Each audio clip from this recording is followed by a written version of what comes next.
Viewers, आप सभी का स्वागत है प्लाज्मा न्यूज पर। मैं आपके साथ रिजवान खान। ये सीधी तस्वीरें गया शहर के मशहूर डॉक्टर जेडेश खान साहब के घर से ले रहा हूं। शहर के चर्चित डॉक्टर मैं इसलिए बोल रहा हूं क्योंकि आम लोग ये बताते हैं, जहां रूम में हम बैठे हैं, ये बताने के लिए काफी है कि डॉक्टर जेडेश खान साहब को कई अवार्ड्स यहां पर मिले हैं। मैं कैमरा पर्सन से कहूंगा कि इस अवार्ड को साथ साथ दिखाते चले ताकि इनकी जो काम है समाज में वो लोग बेहतर तरीके से जान पाएं। डॉक्टर साहब मीडिया फ्रेंडली नहीं है, मीडिया से बहुत अवॉइड करते हैं। प्लाज्मा न्यूज की टीम ने लगातार रिक्वेस्ट किया, तब इन्होंने अपने इंटरव्यूज को हमारे सामने रखा। डॉक्टर साहब ने शर्तें रखी कि हम बातचीत जो करेंगे सिर्फ और सिर्फ यतीम खाने पे बातचीत होगी।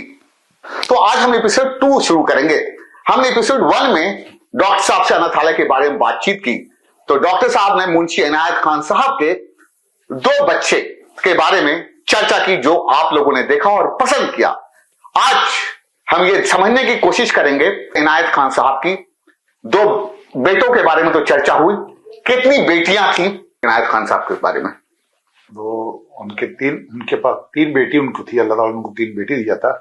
और खुशकिस्मती कही है, अल्लाह ताला कही है कि वो 2 मेरी नानी है और 1 मेरी दादी है। 3 बेटी में उनको तीनों मेरी दादी और नानी है। तो दादी इसलिए हो गई कि मेरे अब्बा की माँ हो गई, और नानी मेरी इसलिए हो गई कि मेरी अम्मा की का नाम है वो, और एक माँ उनकी हुई छोटी जो नानी हुई मेरी, वो मिराज खां हमजापुर, वो उनकी मदर है छोटी वाली। तो 3 तो ये तीनों हो गई। बिल्कुल, तो ये कहीं ना कहीं आप लोगों के आपस में रिलेशन जो है, जो आपने बताया।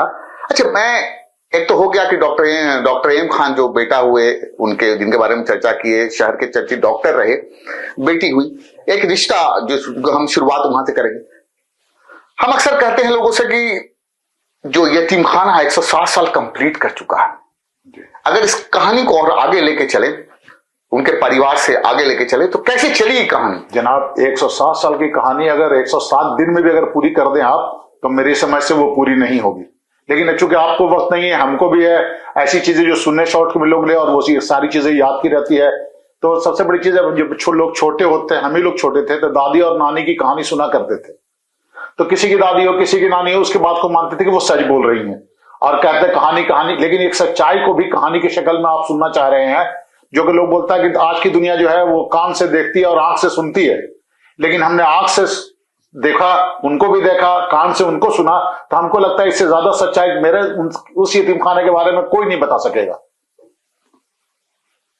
तो क्या है आगे की कहानी, किस तरह से चला, और फिर जब आप देख रहे थे डॉक्टर एम खान के बाद कैसे हुआ, और किन किन लोगों का, शहर के लोगों का योगदान है, ये जरूर बताइए ताकि लोग ये समझ पाए। जिस घर में उस इदारे की बेटी हो, फाउंडर की बेटी हो, उनके बच्चे उस जहनी तौर पे उसमें रहते थे कि मेरे नाना ने किया है, हमको अच्छा करना है, अपने भी करना है और दूसरों के लिए भी करना है। उनकी माँ थी डॉक्टर की, कई बात निकलती थी तो मेरी दादी को देते डॉक्टर है, मेरा भाई अपने एमबीबीएस डॉक्टर है। देहात के जुबान में देते होम्योपैथी डॉक्टर ने है, मेरा भाई एमबीबीएस डॉक्टर है। तो औरत के लिए खाला भी थी, और जो मेरी नानी हुई, मेरी माँ भी हुई, और मेरे भाई बहन भी हुए। तो जैसी ऐसी कहानी हमको मिलती रही बराबर, जो सुनाने में, लेकिन बोलते लोग आज के जमाने में आप अपनी बात बता रहे हैं, अपनी तारीफ कर रहे हैं, लेकिन ये किसी को नहीं मालूम था, आज भी नहीं मालूम किसी को, कि किवेज खान के वो नाना थे और मेरे परनाना थे, और मेरे माँ मैटरनल और पैटर्नल दोनों साइड के वो नाना थे। किसी के एक साइड के होते, मेरे दोनों साइड के वो थे। तो उनसे बात सुना करते थे, चलने में, फिरने में, सोने में, कोई ऐसी बात हो जाती थी, दादी मेरी बराबर बताती रहती, कभी नानी बताती थी। और कभी कभी उसकी एक बहुत अच्छी निशानी आज के दौर में हम लोग देख रहे हैं कि कैसे बच्चों की तरबियत बेटी करते थे मुंशी जी। एक मिनहाज खां की वालदा है, उनसे पूछिए, हमसे सब लोग बात करने में ये होता है, लेकिन हम उनसे बात करने में डरते हैं। सुनिए, कहते ऐसी उनकी तरबियत हुई कि उनसे बात करके आप नहीं जीत सकते। जिनका नमूना मिनहाज खां भी है, मिराज खां भी है। तो जो होता है, जब मैटरनल साइड से